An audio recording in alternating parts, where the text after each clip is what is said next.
आप देख रहे हैं हमारा खास कार्यक्रम में हूं आपके साथ दिनेश अवस्थी। उत्तर प्रदेश में भगवान राम का नाम और मुख्यमंत्री योगी आदित्यनाथ सरकार का काम भाजपा की चुनावी नैया को पार लगाएंगे।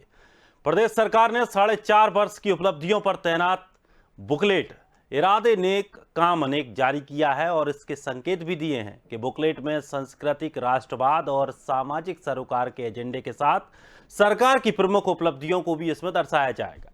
और माना जा रहा है कि उत्तर प्रदेश के विधानसभा चुनाव में यही बीजेपी के चुनावी मुद्दे भी होंगे।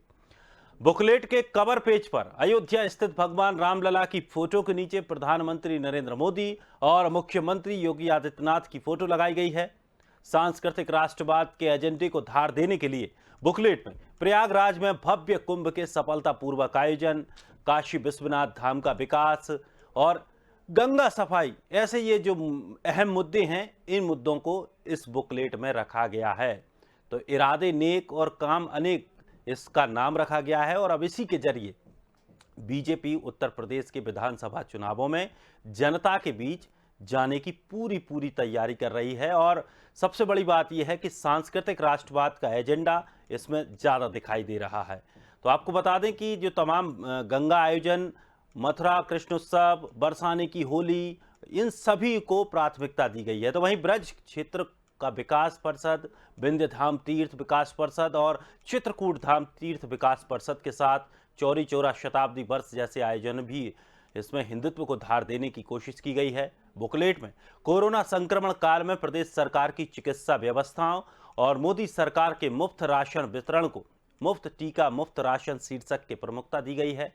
एक और जहां प्रदेश की 15 करोड़ जनता को प्रधानमंत्री गरीब कल्याण अन्न योजना में मिल रहे मुफ्त राशन को भी बड़ी उपलब्धि बताया है, तो वहीं दूसरी ओर 2016 की तुलना में 2020-21 में डकैती में 66.33%, लूट में 66.34%, हत्या में 24.89%, बलवा में 28.96% और बलात्कार में 33.60% की कमी को बड़ी उपलब्धि माना है। विपक्ष एक और जहां किसान आंदोलन को मुद्दा बना रहा है, तो वहीं सरकार ने प्रधानमंत्री किसान सम्मान निधि 48 लाख किसानों को 1 लाख करोड़ के गन्ना मूल्य का भुगतान और कृषि मुख्यमंत्री कृषक दुर्घटना कल्याण योजना जैसी योजनाओं के जरिए प्रदेश के किसान खुशहाल होने का दावा किया है। तो प्रदेश सरकार ने 4.25 लाख युवाओं को सरकारी नौकरी, 3 लाख युवाओं को संविदा पर सरकारी नौकरी, 82 लाख एमएसएमई इकाइयों में 2 करोड़ लोगों को स्वरोजगार, बड़ी औद्योगिक इकाइयों में 3 लाख लोगों को रोजगार सहित अन्य माध्यमों से मिले रोजगार को भी बड़ी उपलब्धि बताया है। तो 4.5 साल में स्मार्ट सिटी, प्रधानमंत्री आवास योजना, एमएससीआई उद्योगों की स्थापना, स्वच्छ भारत मिशन में शौचालय निर्माण, पीएम किसान Samman Nidhi, as of doing business सहित अन्य क्षेत्रों में देश में अव्वल रहने को भी बड़ी उपलब्धि बताया है। बुकलेट में अंतिम पेज पर सरकार और संगठन में समन्वय का संदेश देने की कोशिश की गई है। अंतिम पेज पर मुख्यमंत्री योगी आदित्यनाथ के साथ उप मुख्यमंत्री केशव प्रसाद मौर्य, उप मुख्यमंत्री डॉक्टर दिनेश शर्मा, भाजपा प्रदेश अध्यक्ष स्वतंत्र देव सिंह और संसदीय कार्य समिति सुरेश खन्ना की भी फोटो प्रकाशित की गई है।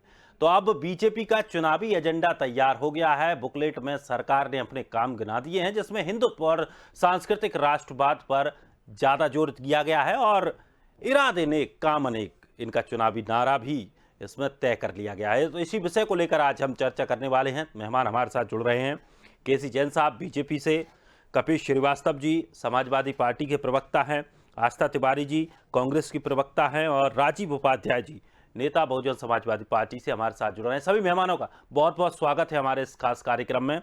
सबसे पहला मेरा सवाल केसी जैन साहब आपसे है, इरादे नेक और काम अनेक किस तरह से जनता के बीच में जाएंगे और जनता कैसे स्वीकार करेगी आपको? देखिए, पहली बात यह है कि जब 2017 के चुनाव में जनता के बीच में गए थे तो लंबे समय तक हमें कार्य करने का अवसर उत्तर प्रदेश में नहीं मिला था। लेकिन अब 2022 में जब हम जनता के बीच में जाएंगे तो हमें हमारे पास उपलब्धियां होंगी। हमने पिछले 5 वर्षों में क्या कुछ किया ये बताने के लिए हमारे पास अवसर होगा।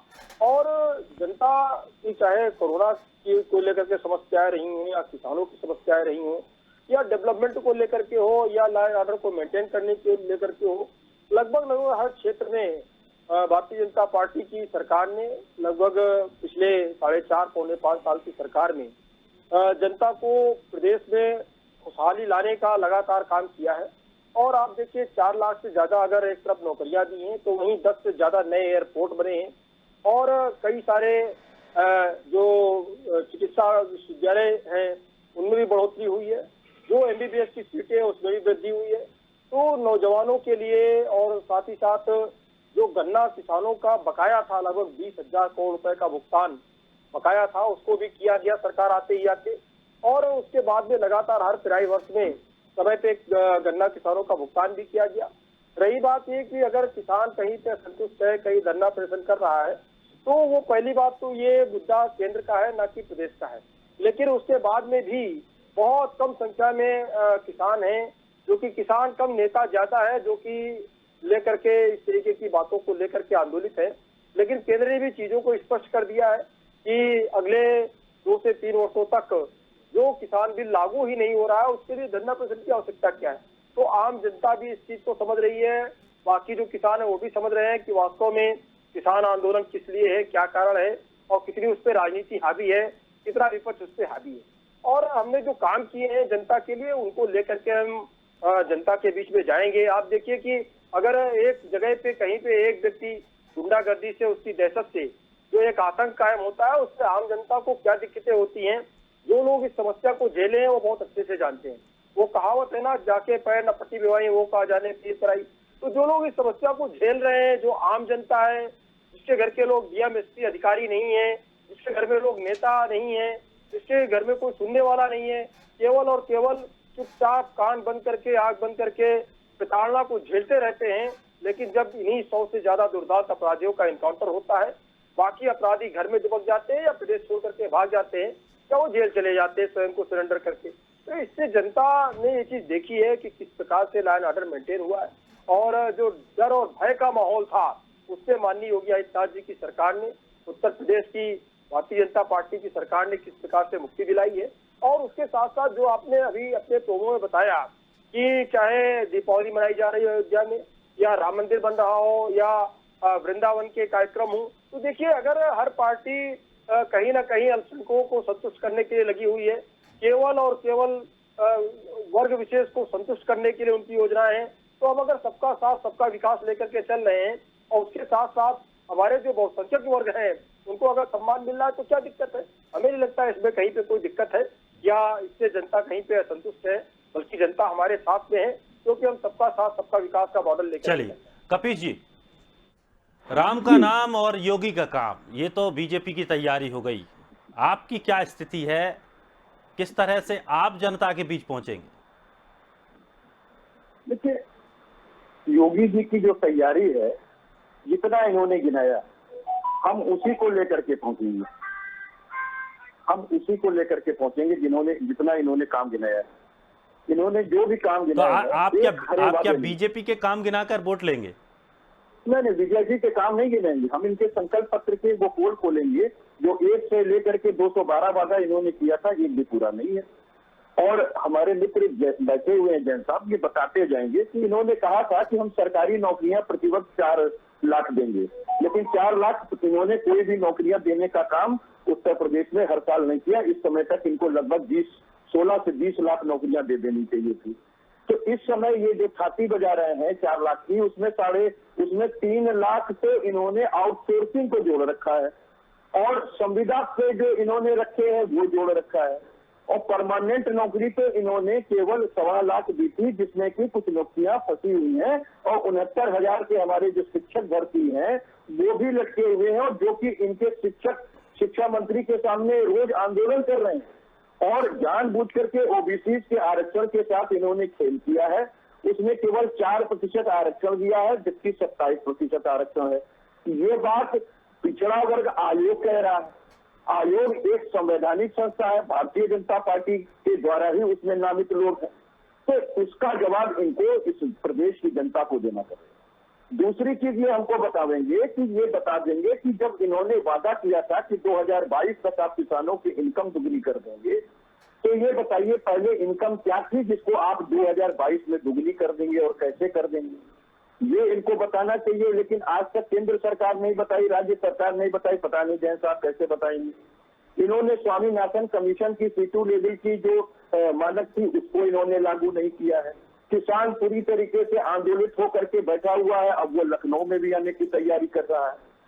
500 से ज्यादा किसानों की शहादत हो चुकी है, उसके बाद अगर ये छाती अपनी दिखा रहे हैं कि 56 इंच की है, तो माफ कीजिएगा 56 सेंटीमीटर की छाती नहीं रह गई है।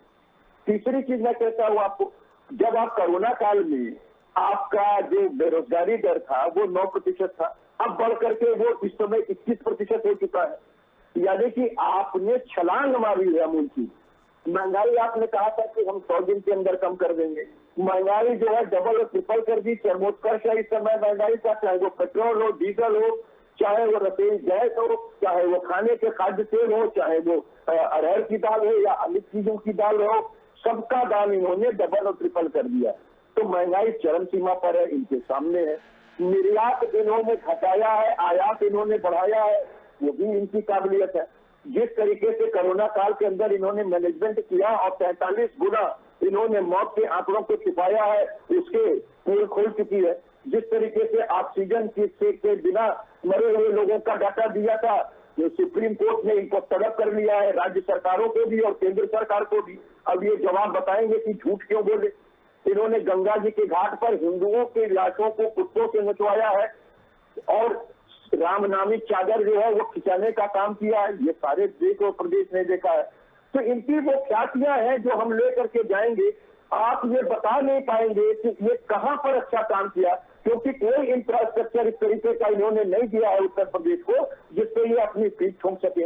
इन्होंने सारे हमारे काम को अपना काम बताने की कोशिश की है। जनता खूब आपको जानती थी, कान्हा अंतर्राष्ट्रीय स्टेडियम का नाम आपने बदल करके अटल बिहारी कर दिया, आपने राम मनोहर लोहिया का नाम बदल दिया, आपने बाल चिकित्सा संस्थान गोरखपुर के अंदर जो मेडिकल कॉलेज बना उसका आपने नाम बदल दिया।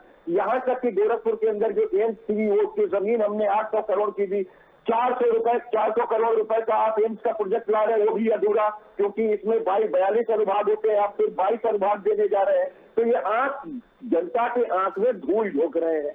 तो ये भी चीजें सामने आएंगी। इन्होंने 30 मेडिकल कॉलेज का वादा किया था, कहाँ है 30 मेडिकल कॉलेज, कहाँ खुल गया? ये तो अभी सिद्धार्थनगर में जाने वाले थे फीता लेकर के, अभी तो ऑल इंडिया मेडिकल एसोसिएशन की वहां परमिट भी नहीं मिली, परमिशन भी प्राप्त नहीं हुई है। तो ऐसे ही अटकल गगरी छलकत जाए वाले में है। न डिफेंस कॉरिडोर बन सका, न इन्होंने AMU जो 4 लाख करोड़ रुपए का सिग्नेचर किया था, 1 रुपए का भी आ चुका। इज ऑन डूइंग बिजनेस में जिसमें ये कहते हैं कि उत्तर प्रदेश दूसरे नंबर पे है। कपीश जी, ये सब चीजें, ये सब सवाल आप कैसे पूछेंगे? ये सब सवाल हम जनता के बीच में, हम उत्तर प्रदेश में इनसे बड़ी हमारी पार्टी है और हमारे पार्टी का कैडर है। हमारा पार्टी का कैडर इस समय चौपाल लगा रहा है और अभी तो चौपाने से शुरुआत हुई है। हम उसमें कोरोना के प्रति जागरूक भी कर रहे हैं और इनके कामों के प्रति भी जागरूक कर रहे हैं जो इन्होंने विनाश किया है उत्तर प्रदेश का। चलिए, केसीजन साहब कुछ बोल रहे थे। हम डोर टू डोर लेकर के जाएंगे, कन्वेंशन के माध्यम से लेके जाएंगे, नुक्कड़ सभाओं और जनसभा के माध्यम से ले जाएंगे, इलेक्ट्रॉनिक और प्रिंट मीडिया के माध्यम से लेके जाएंगे और सोशल मीडिया के नाम केसीजन साहब।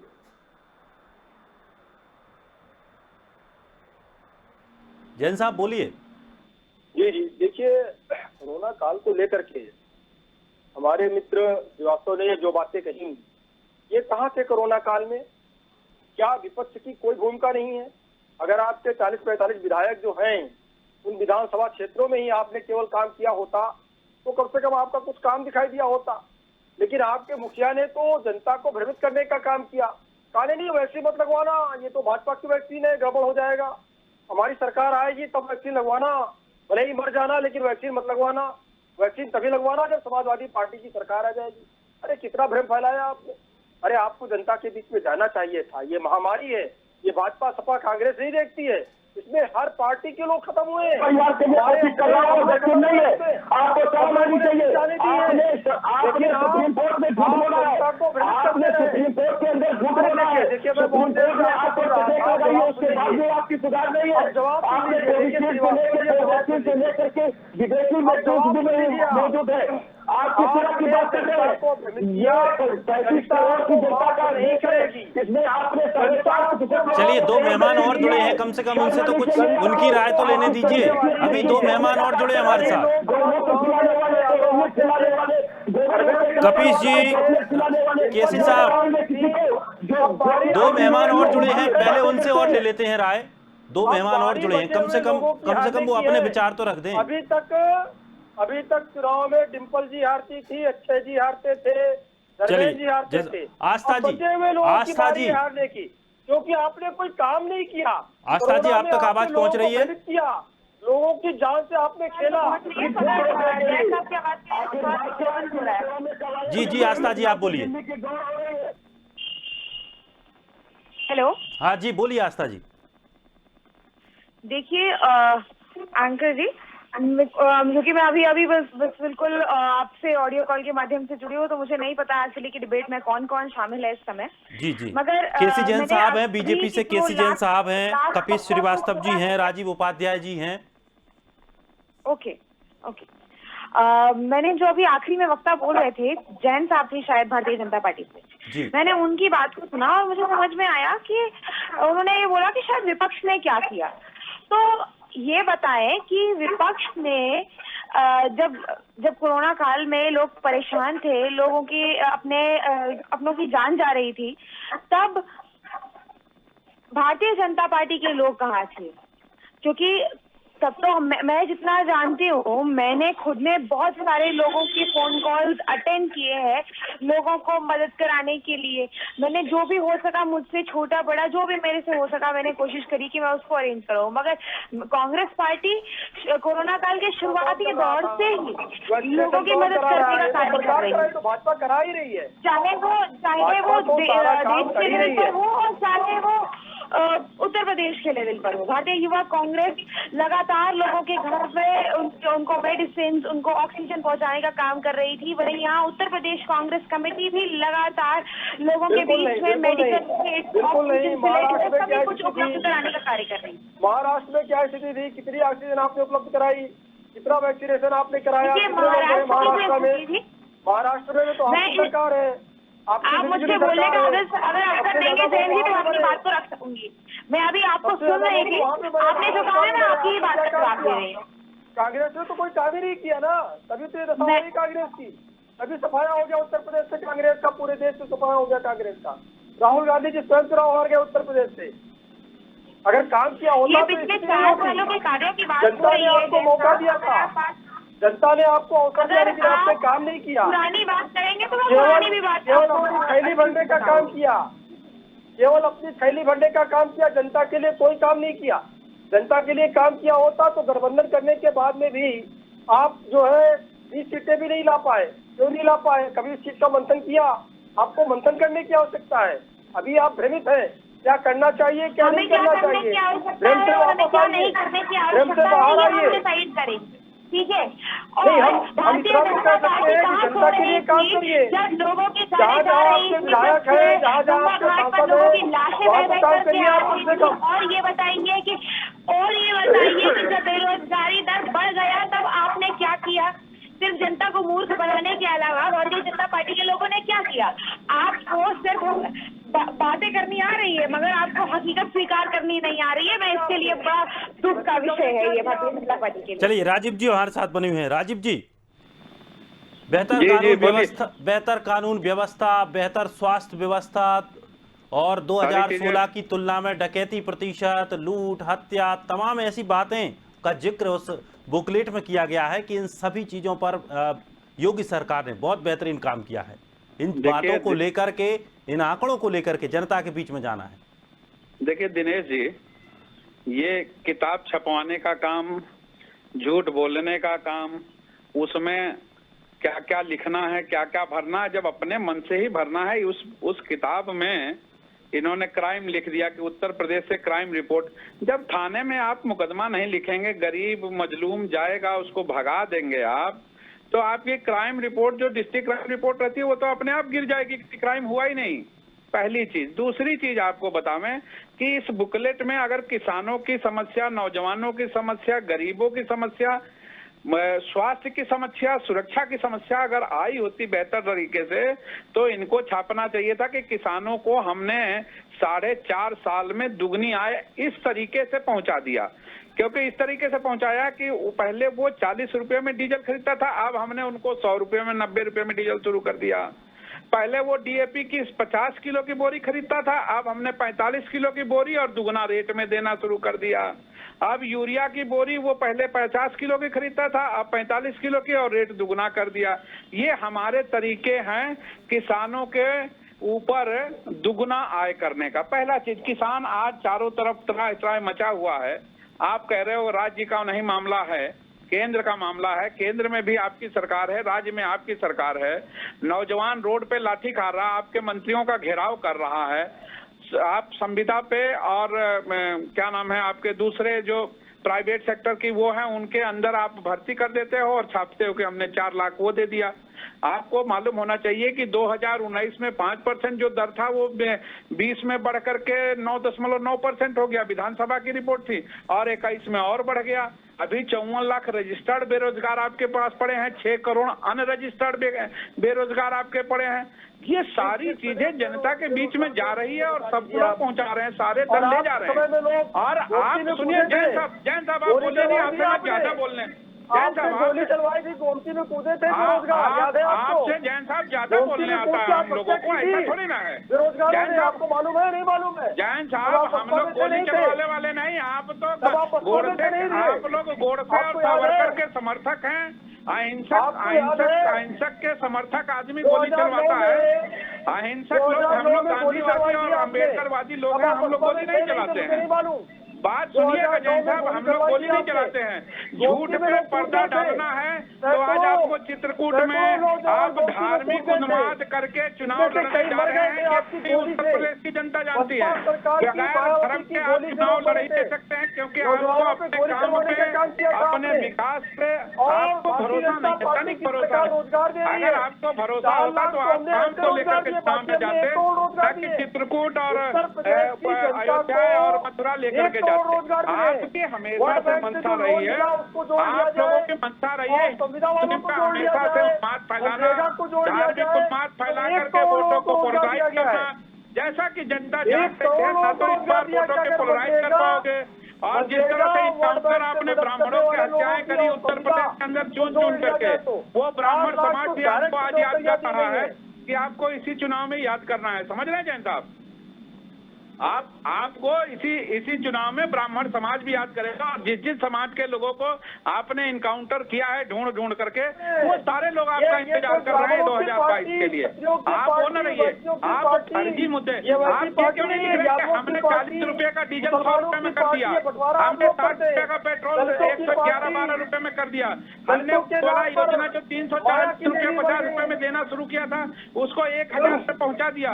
आज गरीब खाना नहीं बना के खाना गैस पे नहीं बना पाते, खुले चल रहे हैं, क्योंकि आपने 1000 का सिलेंडर करके और वैक्सीनेशन दिखा रहे हैं। आप पेट्रोल का आप मारे पड़े हैं, वैक्सीनेशन दिखा रहे हैं। 100 रुपए का वैक्सीनेशन के आड़ में आप लाखों करोड़ों रुपए का वसूली और इनकम बढ़ा रहे हैं सरकार की। आपका कार्य था कि आपके जन कल्याणकारी योजनाओं को लागू करना, आपका कार्य था प्राथमिक स्वास्थ्य केंद्र बनाना, आपका काम था पीएचसी का निर्माण करना। आपका ये थोड़ी काम है कि आप फायदे कमाने के लिए आए हैं, सरकार की आमदनी बढ़ाने के लिए आप आए हैं, उत्तर प्रदेश की गरीब जनता पे टैक्स लगा करके और आप जो है मजे मारने के लिए आए हैं। सत्ता का सुख जो लोग भेजते हैं युवराज बन करके, दिन भर में 5 तरह के कपड़ा बदलते हैं, बड़े बड़े जहाज खरीद रहे हैं, बड़ी बड़ी गाड़ियां खरीदी जा रही है आपके दल के नेताओं के लिए और मुख्यमंत्रियों और प्रधानमंत्रियों के लिए। ऐसे लोग जनता के दुख दर्द को नहीं जान पाएंगे। गरीब जनता के दुख दर्द को वही जानेगा जो गरीबी से उठ के आया, जो गरीबों के बीच में रहा है। आप तो जैन साहब ने तो कभी गरीबों के रही हो ना, आपके दल के कोई लोग रहे हैं, तो आप क्या करो, गरीबों की क्या समस्याएं हैं और गरीबों का कहाँ परेशान किया। आपको तो सब हवाई, क्योंकि आप हवाई जहाज का एयरपोर्ट बनवा रहे हो। एक भी प्राथमिक स्वास्थ्य केंद्र बनवाया उत्तर प्रदेश में नहीं बनवाए हो। आप एयरपोर्ट तो 10 गिनवा दिए, प्राथमिक स्वास्थ्य केंद्र एक नहीं गिनवा पाए। आप छोटे छोटे इलाकों में अगर प्राथमिक स्वास्थ्य केंद्र बनवाए होते आज, तो आज ये स्थिति न होती। कोरोना का खत्म होने के बाद भी आप अस्पतालों की तरफ ध्यान नहीं दे रहे हो, एयरपोर्ट की तरफ ध्यान दे रहे हो। आप बनारस को कोयटा बनाने के लिए 5 जिलों को नरक बनाए पड़े हो, बनारस के आसपास के सारी चीजें जैन साहब जनता को मालूम है, और जनता आपको उसी लेवल पे ले जाके छोड़ेगी जहां से 25 साल पे लौट के आए थे। 25 साल आप दिखाई नहीं दोगे। आप दूसरे के ऊपर अहंकार जो लादे पड़े हैं ना वोट का, वो सारे अहंकार आपके खत्म हो जाएंगे। आपको जनता आपकी विदाई करने जाएगी। पैसा लेके वैक्सीनेशन हो रहा है, आपको यही उत्तर प्रदेश की जनता आपके अहंकारों का पुतला फूकने जा रही है 2022 में। आपके अहंकार का पुतला फूक करके और आपको 25 साल के लिए अहंकारी सरकार को निकालने जा रही, क्योंकि आप इतनी अहंकारी सरकार बन गए हो कि आप किसी की सुनना नहीं चाहते हो। किसी गरीब की, किसी मजलूम की, किसी दर्द वाले, किसी का नहीं सुनना है। किसान चिल्लाए तो चिल्लाए, अभ्यर्थी चिल्लाए तो चिल्लाए, बेरोजगार चिल्लाए तो चिल्लाए, विधानसभा घेरे तो लाठियां मारो। आप यही करने के लिए आए थे और आपकी मंशा पूरी हो गई 5 साल की। लिहाजा आप अगले 5 साल 10 साल आप दिखाई ये आप भारतीय जनता पार्टी सोच ले कि अगले 5-10 सालों में उसको दिखाई नहीं देना है। गरीबों की बातें रखिए, गरीबों के लिए काम करिए। झूठे वादे करके आने वाले लोग 15-15 लाख का सपना दिखा के आने वाले लोग, बेईमानी शब्द कह के आने वाले लोग आज काला धन कहाँ चला गया? भारतीय जनता पार्टी के सारे नेताओं के मुंह सिल गए हैं। काला धन के बारे में बात नहीं कर रहे हैं। जो काला धन आपके शासनकाल में काला धन 5 गुना बढ़ गया। आपके शासनकाल में जो काला धन 1.5 लाख करोड़ का 3 लाख करोड़ हो गया। यही HSBC कहता है भारतीय जनता पार्टी के सरकार में काला धन कितना 70 सालों में नहीं बढ़ा। 70 सालों में उतना काला धन नहीं बढ़ा। उतना काला धन इन बैंकों में भारतीय जनता पार्टी के नेताओं का, कार्यकर्ताओं का। ये चीजें आपको जनता के बीच में करना पड़ेगा। हम लोग जनता के बीच में लेके जा रहे हैं। ये काला धन के बारे में कहने वाले लोग, ये 15-15 लाख जिस मुद्दे को लेके आए वो मुद्दा कहाँ चला गया? काला धन कहाँ है? 15 लाख काला धन दुगना हो गया उन्हीं बैंकों में। जिस काला धन को लेके आप कांग्रेस को डिमोरलाइज करके आज यहाँ पहुंचे थे आप, वो काला धन के बारे में आज बातें नहीं कर रहे हो। गरीबों की बातें नहीं करोगे। एयरपोर्ट बनवाओगे आप, एयरपोर्ट पे चले गए आज भी गरीब जनता रोड पे चलती है। राजीव जी और मेहमान भी हैं, एयरपोर्ट पे नहीं चलती है। और मेहमानों को भी मौका दीजिए अपनी बात रखने का। कपीश जी दिनेश जी, इन लोगों की बौखलाहट है, अहंकार है।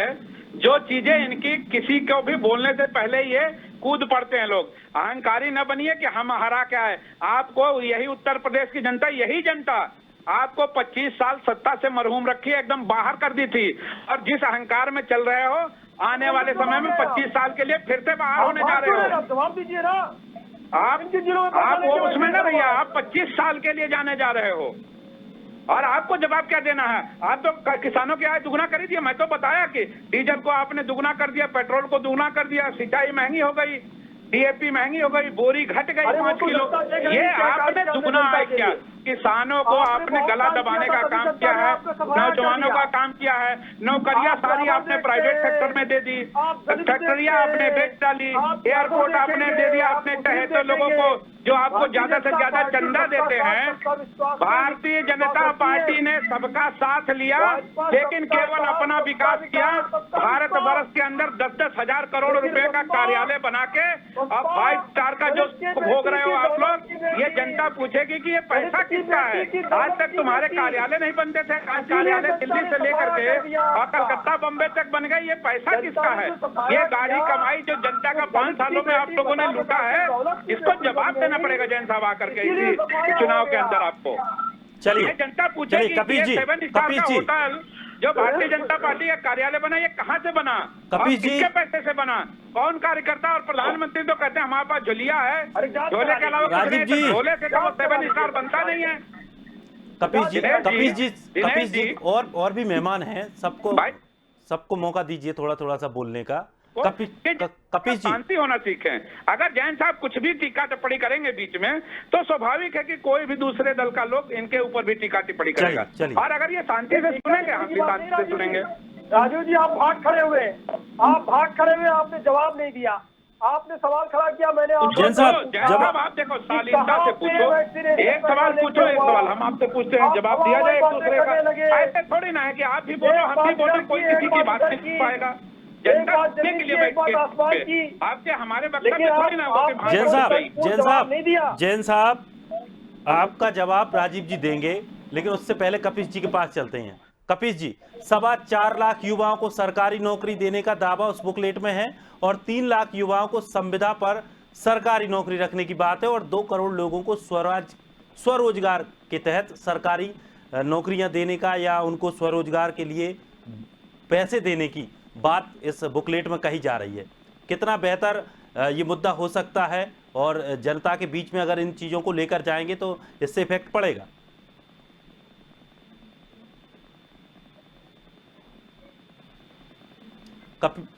कपिश जी, आप तक आवाज पहुंच रही है? अब तक कपिश जी तक संपर्क नहीं हो पा रहा है। हम जुड़ने की कोशिश करेंगे, टीम से मैं अनुरोध करूंगा कि कपिश जी से जल्द जुड़े। आस्था जी, आप तक आवाज पहुंच रही है?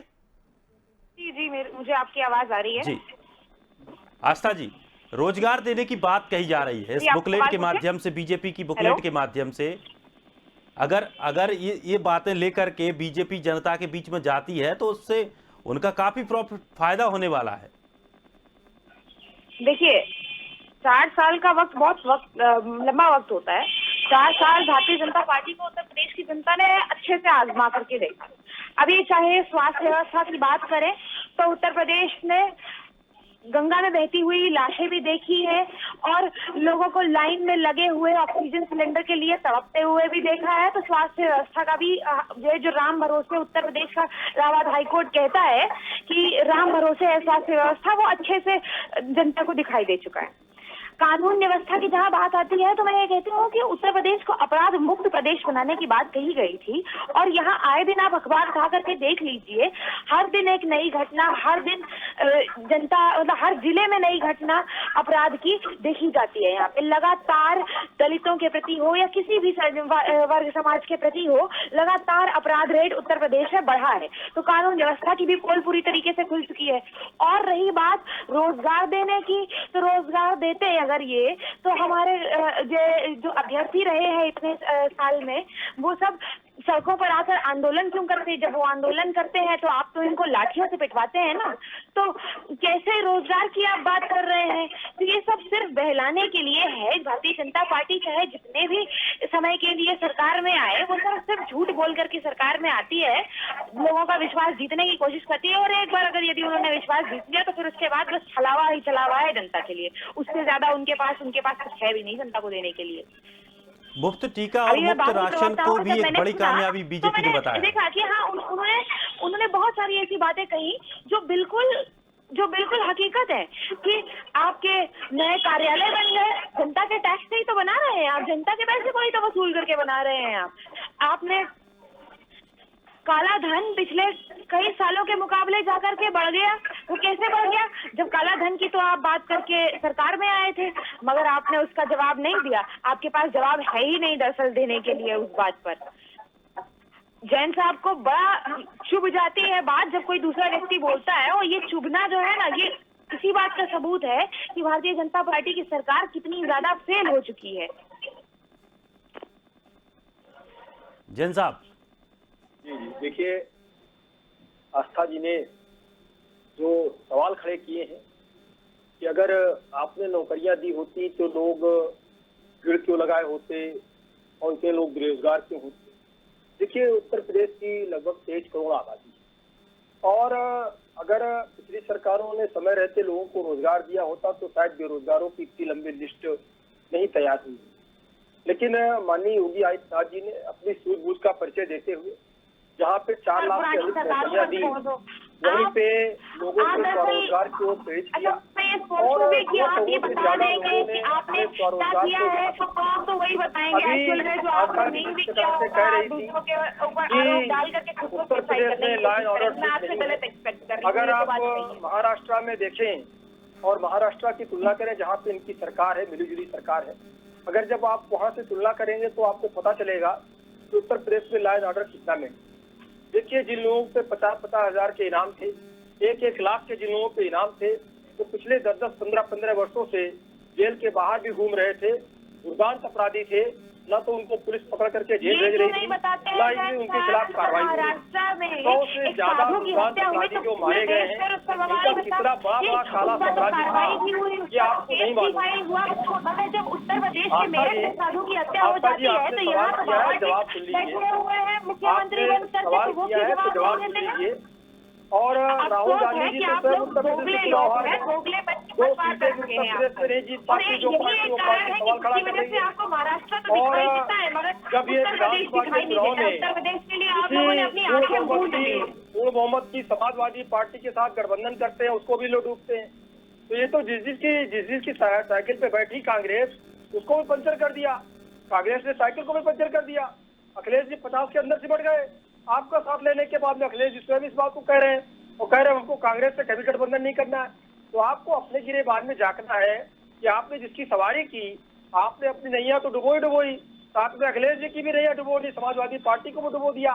तो जो कांग्रेस का काला चरित्र रहा है, वो इमरजेंसी से लेकर के अब तक इस प्रकार से काला चरित्र रहा है, तो कांग्रेस को अब जनता ने अस्वीकार कर दिया। अपने दामन को बचाने के लिए बस फड़फड़ा ले, दूसरों के दामन पर छींटे लेकिन डालते कांग्रेस ने जो काले कारनामे हैं, चाहे 2G घोटाला हो, जीजाजी घोटाला हो, कोयला घोटाला हो, स्पेक्ट्रम घोटाला हो, ये सारे घोटाले, कॉमनवेल्थ घोटाला हो, ये तमाम सारे घोटालों की 100 से ज्यादा बड़े घोटालों की जो लंबी फहरिस्त है, वो जनता भूली नहीं है।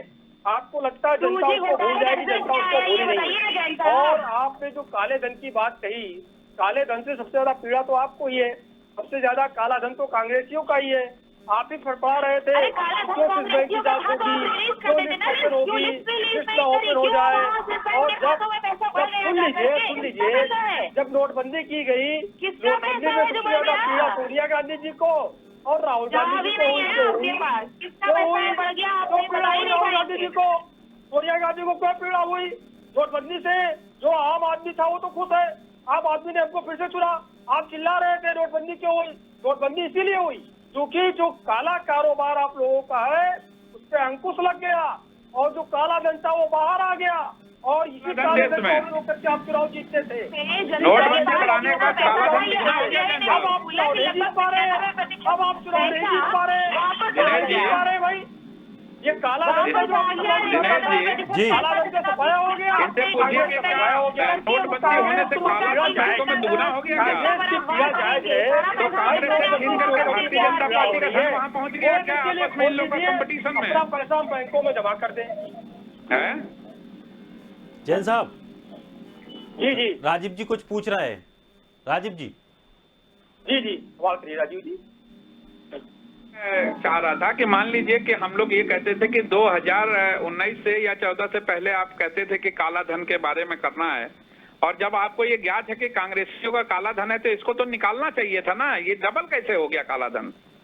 देश का काला धन आज की डेट में आपको तो मालूम होगा कि जो रिपोर्ट आई है, आर्थिक रिपोर्ट आई है, जो भारत सरकार की रिपोर्ट है, उसी में कहा गया कि HSBC का जो धन है वो दुगना हो गया पिछले 5-6 सालों में।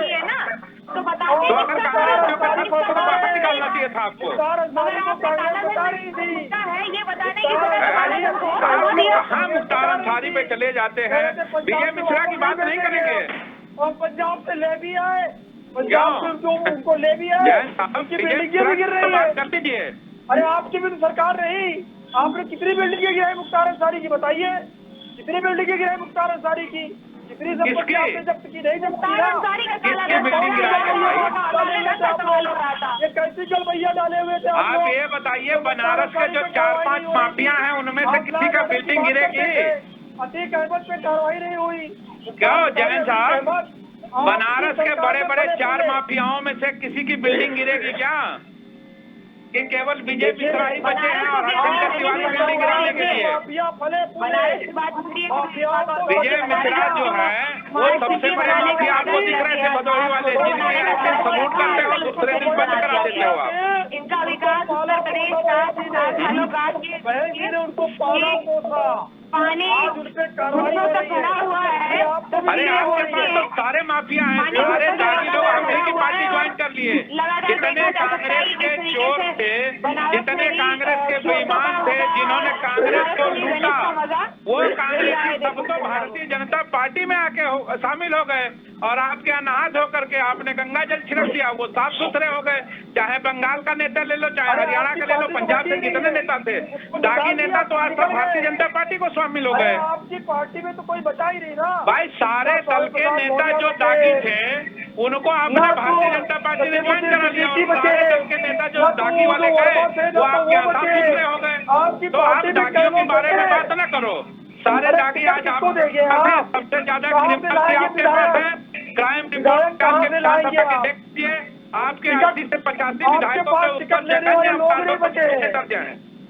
आपके 80 से 85 एमएलए के ऊपर जघन्य अपराधों के दर्ज हैं। तो कार्रवाई कर लो भाई, आप नाम गिरा दीजिए लोगों का, केवल पार्टी के 20 नेताओं का नाम गिरा दीजिए आप अपनी, और विजय शंकर तिवारी बसपा के 20 लोगों का नाम गिरा दीजिए आप, बसपा के 20 लोगों का नाम गिरा दीजिए ना उंगली पे। कौन? वो तो आपका काम है, हम क्यों गिरवाएं? आप गिरवाइए भाई, आप गिरवाइए ना, हम क्यों गिरवाएं? हमने तो अपना बता दिया कि आपको जिस दिन राज्यसभा के अंदर वोट लेना था, यही आपके मुख्यमंत्री जी विजय मिश्रा को रिश्तेदार बना करके लाते हैं और जैसे वोट ले लेते हैं दूसरे दिन उनका घर गिराने चले जाते हैं। ये आप लोगों की मानसिकता रही है कि अपना काम निकालो, बाकी जनता जाए भाड़ में। उसी तरह से आपने अपना काम निकाला, झूठ बोल करके और झूठे वादे जुमले कर करके 2017 में आपको सत्ता मिल गई और सत्ता का दुरुपयोग आपने पूरा 5 साल खूब किया। अब 5 साल बाद आपको जनता याद आ रही है कि हमने ये किया। वो जनता सब देख रही है और आपकी विदाई तय कर रही है। बिल्कुल देख रही है राजीव जी, बिल्कुल देख रही है। आपकी विदाई तय कर रही है भाई साहब। अरे 20 नेता अपने आप गिरा दीजिए बसपा के। कौन कौन बचे हैं पार्टी में? कपिल जी, हमारे जैन साहब हमारे यहाँ तो एक ही नेता काफी है। हमारे यहाँ किसी हीरो हीरोइन की जरूरत नहीं पड़ती है। सही बात कही, बिल्कुल सही बात। दौलत की देवी अकेली काफी है। भीड़ इकट्ठा करते हो। हमारे यहाँ तो बहन जी को बुला तो वहीं एक लाख की भीड़ इकट्ठा होती है। उतना जनप्रिय नेता कौन है? दौलत की देवी काफी है। 34 लाख भीड़ इकट्ठा करके और करके वो रिकॉर्ड बनाते तो आज तक खंडित नहीं कर पाए आपको योगी जी और मोदी जी मिलकर के। तो हमारी नेता का इतना उज्जवल वो है और इतना जनता चाहती है कि अपने आप भीड़ जुट जाती है। आपके नेताओं के लिए मोदी जी को बुलाना, उससे पहले मिथुन चक्रवर्ती को बुलाना है, उससे पहले वो जो निरहुआ है उसको बुलाना है। नाचने गाने वालों को बुला करके भीड़ आप लोग इकट्ठा करते हो, झूठे वादे करके चुनाव जीतते हो और चुनाव जीतने के बाद जब फिर चुनाव आता है तो धार्मिक उन्माद फैलाते हो। ये चीजें खत्म करिए। साइकिल चल गई हाथी पे, उसकी कृपा कहिए। चलिए आपको समझ में आएगा। आने दीजिए, चुनाव आने दीजिए जैन साहब, आपको समझ में आएगा। ये जो पत्र लिख के भेज रहे हैं ना घर घर, ये सारे पत्र धरे रह जाएंगे। असली पत्र बताइए ना कि पेट्रोल क्यों महंगा है, डीजल क्यों महंगा है, दाल क्यों महंगा है। सरसों तेल 200 रुपए की हो क्योंकि आपका चहेता आदमी बेचता है। आधा सरसों तेल अकेले अडानी बेचते हैं, इसलिए आपने 200 रुपए लीटर कर रखा है जैन साहब। जो आप कहते और आपकी सरकार कभी बोलती नहीं है महंगाई के ऊपर। सबका विकास, देखिए सबका साथ और केवल भाजपा का विकास ये आपने किया। आप कहते ये हैं उत्तर प्रदेश से लेकर देश में आपने किया अरे और ये आपको मुबारक हो। आपकी तो दौलत की बेटी अकेली काफी है। आपने अपनी चिंता करी, सबका विकास लेके चल रहे हैं। इसी गुरूर और घमंड ने आपको डुबो दिया, बसपा को इसी गुरूर और घमंड ने डुबो दिया कि हम अकेले काफी है, हमें कोई नहीं चाहिए। चलिए कपिल जी, आप तक आवाज पहुंच रही है? कपिल जी, आप तक आवाज पहुंच पा रही है? लगता है फिर से संपर्क टूट गया है। राजीव जी,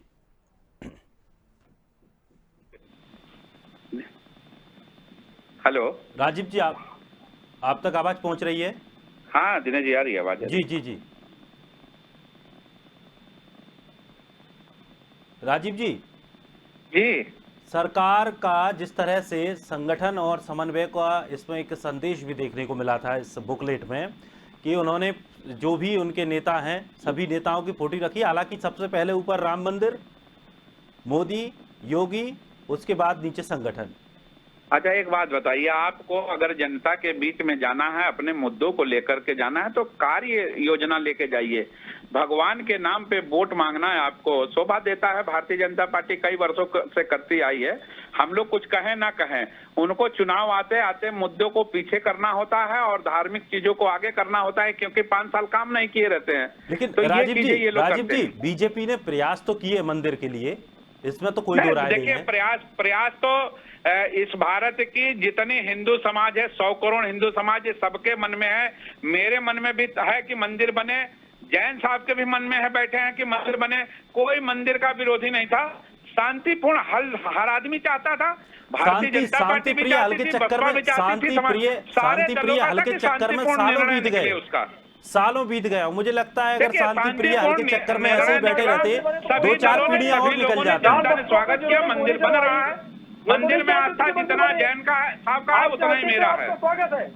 अरे आपका धन्यवाद राजीव जी, आप चाहते थे, हम चाहते थे। जैन साहब आपको याद होगा, जैन साहब उन्होंने गोली चलवाई राम भक्तों पे। जैन साहब आपको याद होगा कि जब 2000 जैन साहब आपको याद होगा कि जब 2011 में इस पे निर्णय आया था हाई कोर्ट का राम मंदिर के ऊपर, तो हमारी सरकार ने एक चीज कह दिया था स्पष्ट, चाहे वो हिंदू चाहे मुस्लिम हो, किसी तरह का धक्का नहीं करना चाहिए। और उत्तर प्रदेश में किसी तरह का एक चिड़िया पर नहीं मार पाई थी। ये तो आपको मालूम है। बहुजन समाज पार्टी कानून व्यवस्था के साथ आज भी लोगों के जहन में भरा हुआ है। आज आपकी सरकार चल रही है, लेकिन जनता ये स्वीकार करने को तैयार नहीं है कि बहुजन समाज पार्टी की सरकारों में लॉ एंड ऑर्डर कहीं खराब था। आज भी जनता याद करती है कि बहन जी की सरकार में जो कानून व्यवस्था था, वो इस सरकार में भी कानून व्यवस्था नहीं है। आपने उसी पार्टी से गठबंधन किया जिन्होंने राम भक्तों पे गोली चलवाई, सत्ता की लालच में। देखिए, आप जैन साहब मुद्दों पे आइए। कितना देर राम भक्त और श्याम भक्त की चर्चा की जाएगी? देखिए, वो भक्ति को अलग रखे, यही तो दिक्कत है कि हम लोग जो है भक्ति को अलग रखते हैं और राजनीति को अलग रखते हैं। आप लोग राजनीति को ही भक्ति बना लिए, भक्ति को ही राजनीति बना लिए हैं। बाकी दूसरा दिक्कत थोड़ी ना है। देखिए दिनेश जी, सबसे बड़ी वास्तविकता क्या है कि जब हम फेल होते हैं जमीनी धरातल स्तर पे और हमको लगने लगता है कि अच्छा, कुछ दिन पहले BS संतोष जी आए थे। सुनिए जैन साहब, सुनिएगा, जैन साहब सुनिएगा, हम वालों के साथ गठबंधन कर लेते हैं। जैन साहब सुनिएगा, आप सुनिए थोड़े देर। नहीं पाएंगे। अब हम दोनों बोलेंगे तो कोई नहीं सुन पाएगा। सुनिए, पाएंगे तो बसपा निर्णय करने वालों के साथ गठबंधन कर दिनेश जी इनको मना करिए, थोड़े देर सुने। वालों के साथ गठबंधन कर लेते जैन साहब सुन लीजिए क्या कह रहे हैं वो। सुनिए जैन साहब, दिनेश जी ऐसा होता है, वास्तविकता क्या है, आपने नहीं छेड़ा। दिनेश जी इनके अंतिम पेज की जो आपने चर्चा करी, जो बुकलेट इन्होंने छपवाया है, राम मंदिर का विषय आएगा तो जिन्होंने राम भक्तों पे गोली चलाई। अरे जैन साहब, आप राम मंदिर के विषय पे खूब चर्चा करिए। आप हमको मालूम है कि आने वाले समय में भी आप वोट भी मांगेंगे, राम जी के ही नाम पे मांगे, अच्छी बात है, मांगिए।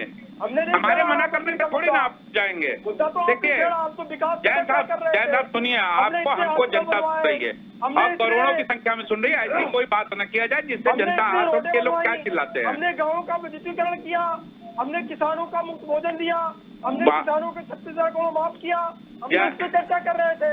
जैन साहब ये बताइए, करने लगे। नहीं मैं आपकी बात को नहीं काट रहा हूँ, सुनिएगा। पहला चीज की जो दिनेश जी ने हमसे पूछा कि अंतिम पेज पे अंतिम पंक्ति में आपका लिखा गया है कि सरकार और संगठन में सामंजस्य, ये लिखने की क्यों नौबत आई दिनेश जी, मैं आपको बताऊं। 2-3 महीने नहीं बल्कि पिछले 6 महीने से एक भारतीय जनता पार्टी के अंदर एक बहुत बड़ा मंथन चल रहा था। मंथन ये चल रहा था कि सरकार संगठन को सुन नहीं रही है, बूथ स्तर का हो, सेक्टर स्तर का हो, वार्ड स्तर, इंतजाम वार्ड स्तर। दिनेश सुनिए जी दिनेश जी, हम आपकी चर्चा ही नहीं करना चाहते हैं। 20 लोगों का नाम बता दीजिए ना, कौन भाई दिनेश जी मैं आपके संगठन में क्या हो रहा है उससे हमको कोई मतलब नहीं है। हम तो वो बता रहे हैं कि जो दिनेश जी ने कहा कि ऐसे पेज पे आपका जो आज पत्र आया है, जो बुकलेट आई है, उसके अंतिम पंक्ति में और अंतिम पेज पे स्वतंत्र देव सिंह से लेकर के और मुख्यमंत्री, संगठन और सरकार दोनों को जगह दिया गया है और उसमें सामंजस्य की बातें कही गई है।